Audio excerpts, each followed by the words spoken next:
Magandang umaga po sa inyong lahat ng mga tao dito sa buong mundo. Ako po ito si Misyonaryong Diosdado Siegado Hiling Jr., the Missioner of the Master of the Universe, the Santissima Trinidad, God of all gods, King of all kings, Master of all masters, Divine Master Ben Ibira Eclo Jr., King of all kings, Master Ben Ibira Eclo Jr., Divine Grand Master Robin Madron Eclo I. Pizza 9 po ngayon buwan ng Oktobre 2020. Ngayon mga kapatid, ipagpatuloy ko po ang pagsasalaysay sa inyo patungkol sa talambuhay ng aking Diyos, Divine Master Ben Ibira Eclo Jr.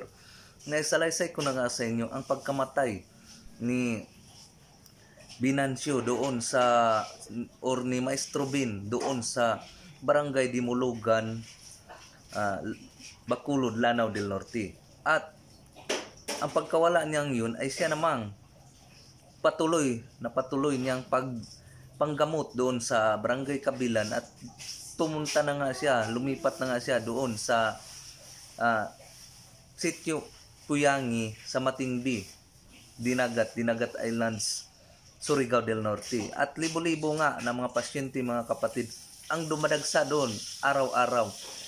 Pag may 1,000 nga alis, 1,000 naman ang darating kinabukasan, 1,000 ang alis, 1,000 ang darating kinabukasan. Papalit-palit lang mga kapatid ang mga taong dumadagsa doon sa Sitio Puyangi para magpagamot sa kanilang mga karamdaman, at wala po talagang umuwi na luhaan. Lahat sila umuwi na nasisiyahan at natutuwa dahil nalunasan ang kanilang mga karamdaman na inayawan na ng mga doktor at binigyan na ng mga taning na ilang araw, ilang buwan, ilang linggo na lang na mamumuhay dito sa mundong ito. Ngunit kaagad-agad nga gumaling kanilang mga karamdaman dahil sa panggagamot na divine healing na ginawa ni Panginoong Divine Master Ben Ibira Eclo Jr. na si Dr. Robin na nung kapanahonang iyon sa 1959. At sa pagka 1960 mga kapatid ay ipinanganak ang kanyang pangalawang anak na si Panginoong King of all Kings, Master Robin Buray Eclo Jr. pagka April 17, 1960. Ipinanganak siya doon sa isa lang na maliit na bahay o kamalig lang ang kanyang, doon siya pinanganak na ang bubong nga ay kugon lang, dahon lang ng kugon ang ginawang bubong. At doon nga, isang araw mga kapatid, habang nag-uusap si Panginoong Divine Master Ben Ibira Eclo Jr. at si Felipe Gulli, ay sinabi ni Panginoong Divine Master Ben Ibira Eclo Jr. kay Felipe Gulli na, Ping, darating ang araw na yung nakita mo dyan sa unahan ng mga kakahuyan, ng mga puno ng kahoy, ay papalitan yan ng dami ng mga kabahayan. At yung nakita mo dyan ng mga kadamuhan, na maraming kugo na damo, ay papalitan niya ng mga ulo ng tao. At ipinagpikit balikat lang ito ni Felipe Gulli mga kapatid, na parang hindi siya naniniwala. At sinabi pa niya sa kay Panginoong Divine Master Ben Ibira Eclo Jr. na Manoy, dahil Manoy man ang tawag niya kay Panginoong Divine Master Ben Ibira Eclo Jr. Sinabi niya na, Manoy, paano ba dadami ang mga tao dito or kabahayan dito, gayong tayo nga lang ang nakatira dito? Mayroon ngang mga taong dumarating, nagsipagpuntahan dito, ay nagpapagamot lang. Ngunit kinabukasan, pagka gumaling na kanilang mga karamdaman, ay umuwi naman ito sa kanilang mga tahanan. At sinabi ni Panginoong Divine Master Ben Ibira Eclo Jr. na, basta Ping, pakatandaan mo ang sinasabing kong ito, dahil mangyayari talaga yang sinasabi kong iyan, dahil yan ay nakatakda. At mga kapatid, habang si Panginoong Divine Master Ben Ibira Eclo Jr. ay abalang-abala sa kanyang mga ginagawa na panggagamot doon nga sa Sitio Puyangi, Matingbi, Dinagat Islands, Surigao del Norte, ang isa naman niyang katawan na nagngalang si Binancio Impas ay nandun din sa kabilang bayan, nandun din sa kabilang lugar, doon sa lugar ng Barangay Kinking, Davao Oriental. Mayroon din siyang isang katawan doon na nanggagamot din. At sa pagdating nga ni Binancio, nadagdala ng 5 pangalan na si Binancio Impas, si Binancio Pulahin, Dr. Itlog at saka si Dr. Laway, ay dinagsa siya